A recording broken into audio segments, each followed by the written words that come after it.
ജയരാജൻ എന്ന നേതാവ് അച്ചടക്ക നടപടികളും വിമർശനങ്ങളും തിരുത്തലുകളും ഒക്കെ നേരിടുന്നത് ആദ്യമായല്ല.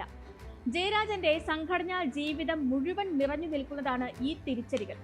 ഡിവൈഎഫ്ഐയുടെ ആദ്യ അഖിലേന്ത്യാ അധ്യക്ഷനായി നിയമിതനായ ഇ.പി. ജയരാജനെ 1 വർഷം കഴിഞ്ഞപ്പോൾ തന്നെ അവിടെ നിന്നും മാറ്റാൻ CPIM ദേശീയ നേതൃത്വം ഒന്നടങ്കം ആവശ്യപ്പെട്ടു എന്നാണ് എം.വി. രാഘവൻ ആത്മകഥയിൽ എഴുതിയത്. ജയരാജനെ പിന്തുടർന്ന് അഖിലേന്ത്യാ പ്രസിഡന്റായ എം. വിജയകുമാർ എത്രയോ മുൻപ് മന്ത്രിയും സ്പീക്കറും ഒക്കെയായി. അന്ന് ഡിവൈഎഫ്ഐയിൽ ജയരാജനൊപ്പം ഉണ്ടായിരുന്ന ഹന്നൻ മുള്ളയും പിന്നാലെ വന്ന മുഹമ്മദ് സലീമും ഒക്കെ എന്നേ പോളിറ്റ് ബ്യൂറോയിലെത്തി. 6-7 വർഷം ജൂനിയറായ MA ബേബി പണ്ടേ പോളിറ്റ് ബ്യൂറോയിലുണ്ട്. ഡിവൈഎഫ്ഐ രൂപീകരിക്കാനുള്ള 33 അംഗ അഡ്ഹോക് കമ്മിറ്റിയിൽ ജോയിന്റ് കൺവീനർ ആയിരുന്ന ഇ.പി. ജയരാജന് അന്ന് വെറും കമ്മിറ്റി അംഗം മാത്രമായ MV ഗോവിന്ദൻ സംസ്ഥാന സെക്രട്ടറിയായി നിൽക്കുന്ന നിർദ്ദേശങ്ങൾ അനുസരിക്കാൻ മൂപ്പിളമ ഇപ്പോൾ സമ്മതിക്കുന്നില്ല. എന്താണ് CPIM ഇ.പി. ജയരാജനോട് പറയുന്നത്? സ്പോട്ട്ലൈറ്റ് പരിശോധിക്കുന്നു.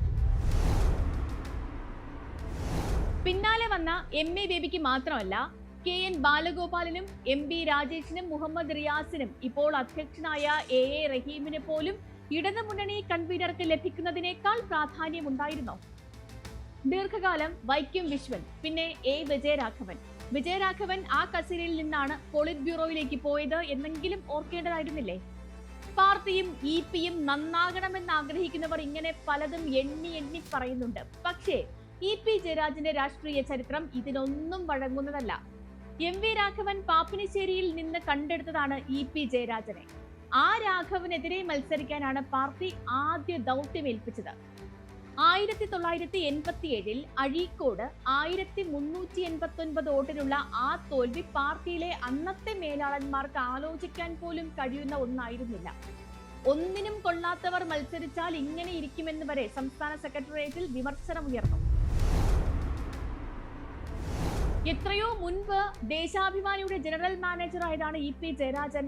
അന്ന് ആ സ്ഥാനത്ത് നിന്നും ഇറങ്ങേണ്ടി വന്നത് ലോട്ടറി രാജാവ് സാന്റിയാഗോ മാർട്ടിനിൽ നിന്നും പാർട്ടി പത്രത്തിനായി 2 കോടി വാങ്ങിയതോടെയാണ്.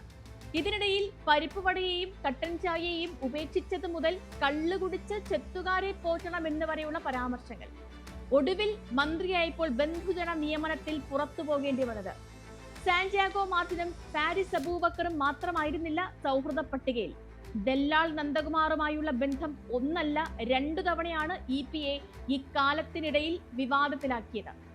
ആദ്യത്തേത് MV ഗോവിന്ദൻ നയിച്ച യാത്രയിൽ പങ്കെടുക്കാതെ കൊച്ചിയിലെത്തി നന്ദകുമാറിന്റെ അമ്മയ്ക്ക് പിറന്നാൾ കോടി നൽകിയപ്പോൾ.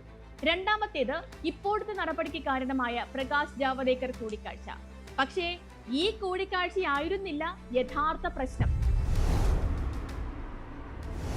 ശോഭാ സുരേന്ദ്രൻ വളരെ വ്യക്തമായാണ് ഇ.പി. ജയരാജൻ ബന്ധത്തെ തിരഞ്ഞെടുപ്പിനിടെ വിവരിച്ചത്.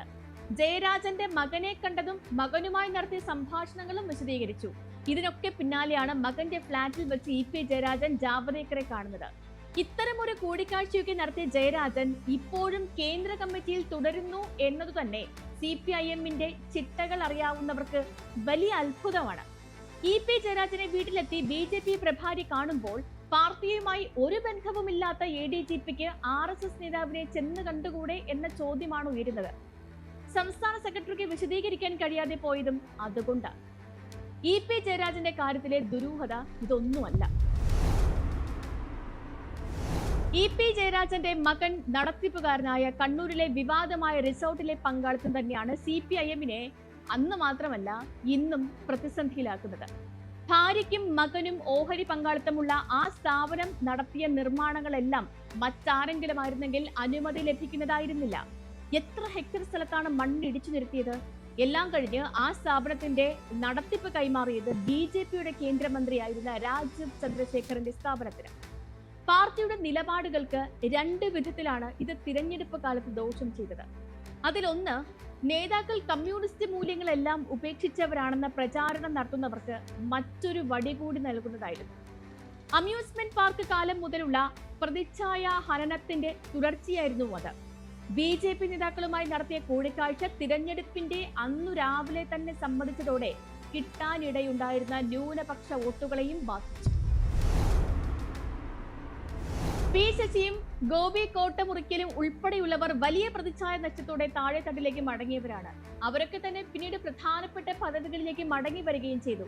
ഗോപി കോട്ടമുറിക്കലിന്റെ വിവാദത്തിൽ മറുപക്ഷത്ത് നടപടി നേരിട്ട കെ ചന്ദ്രൻപിള്ള GCDA അധ്യക്ഷനാണ്.